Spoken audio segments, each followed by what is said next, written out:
play, had some timely hits. Obviously, we would have liked to have seen that from the start. Every game in the pack is important, and we were able to steal one away last weekend against Oregon State, and to kind of come out flat. We don't want these guys to be satisfied winning the first two, especially having the momentum from the first two and wanting to get that sweep. But yeah, I mean, if you win 2 out of 3 every Pac-12 series, I like our chances where we're going to be at the end. But you know, I like how we battled at the end to give us a chance.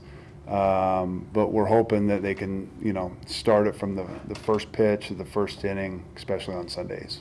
And kind of off of that, the message with the past 2 wins has kind of been, we're happy with this, but we're more focused on moving forward. What was the message really in the locker room just now?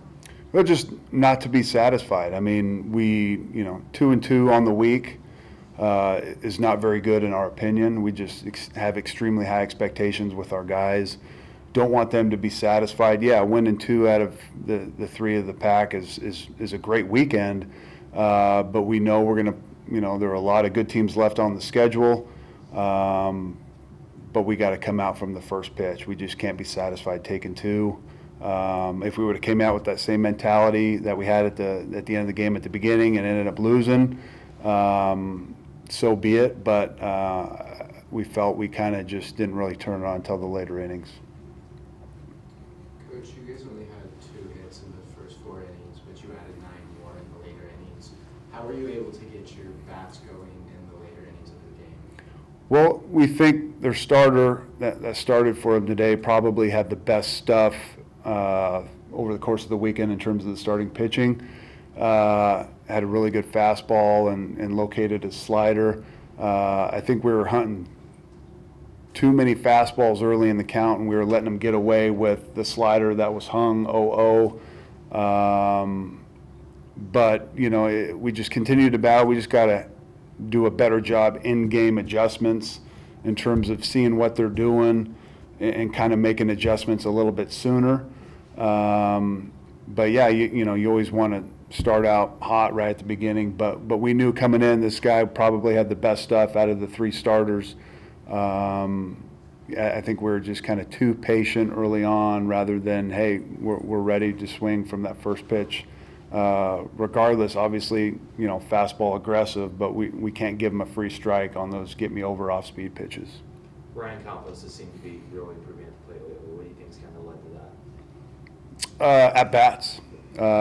He was pretty consistent in the fall. We knew coming in that he was always a guy that could hit, and it's good to see him get consistent at bats and make the most of it. He had 2 not very good at bats early on, but you know, he's a very confident kid who can turn the page onto the next at bat, and you know, he has a really good approach at the plate. He knows what he does well, and he sticks to his strengths. So it's really good to see him make the most of the opportunity the past couple days. Anything else, guys? To what extent has Campos, because he's playing in a bunch of different positions, right? He's kind of like your utility guy. Is that something that you guys really value, just having guys that can play in a bunch of different positions, especially him who's not like a solidified starter?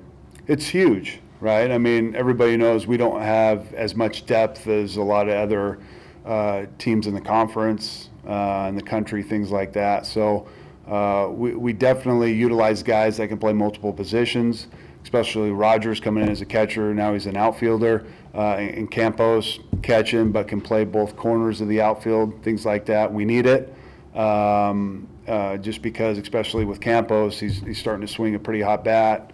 And, you know, we can't take him out of the lineup, so to speak. So being able to play multiple positions as a player, it's a huge advantage, right?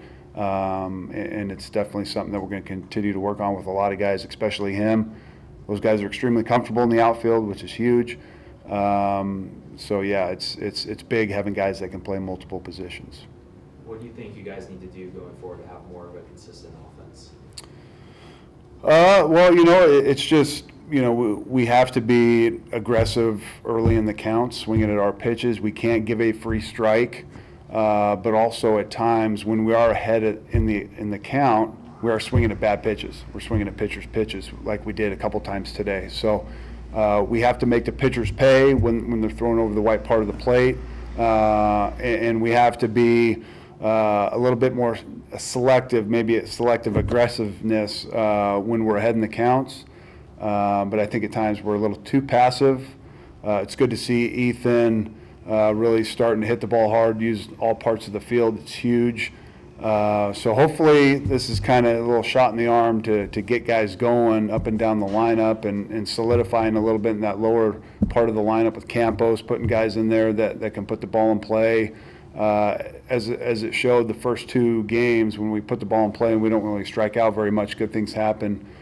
We struck out a little bit too much today, but it's definitely you know, heading in the right direction in terms of putting the balls in play. Now it's just continue to be aggressive and making the pitchers pay when they fall behind in the count. Coach, do you notice any differences, like players just getting off their approach when the pressure is on, when there's runners in scoring position? You guys have struggled with that, with those situational hitting from time to time. Yeah, I think, you know, early on there was a lot of pressure, whether it was self-inflicted or trying to do things that these guys are not capable of doing right now, in terms of, you know, these guys got to embrace the player who they are and make the most of that, of their ability. But I think having a clear mind in the box gives them a really good chance. If we have, you know, a lot of thoughts in our head, doesn't matter how good you are, you're not going to be very successful. So I think they're really starting to hit with a clear mind, have a sole focus on their approach, and really understand in I guess, pressure situations, the pressure's on the pitcher. Our job is to swing at strikes and take balls. So we got to make him throw strikes. We can't be over aggressive and be caught up in the moment, because the pressure's not on the hitter. The pressure's on the pitcher to throw strikes, and we got to be ready when they throw those strikes. One more. You mentioned Ethan Long. He's now really getting into his zone at the plate. Do you think it's because he's just really trying to hit the ball hard as opposed to kind of get it to the wall, get it over, kind of following up the home run total we had last season? Well, I think our job in really talking to these guys, it's not trying to hit home runs, it's trying to hit the ball hard with backspin in the gaps, and so be it. If it goes out, great. But, you know, there are times that collectively we've got caught in trying to hit home runs, and that led to a lot of strikeouts, not putting the ball in play. So we're going to continue to focus, not just with him, but everybody. We're hitting the ball hard on a line, and if it goes out, so be it. You know, but he's done a really good job utilizing the whole field, hitting early in counts. He didn't see too many fastballs today, but he was one of the guys that didn't let the pitchers get away with a get-me-over off-speed pitch. So if our guys can follow suit in that regard, we're going to be just fine. But no, I've been extremely impressed how he's kind of bounced back and really utilizing all fields and hitting line drives. Thanks, Coach. Yep.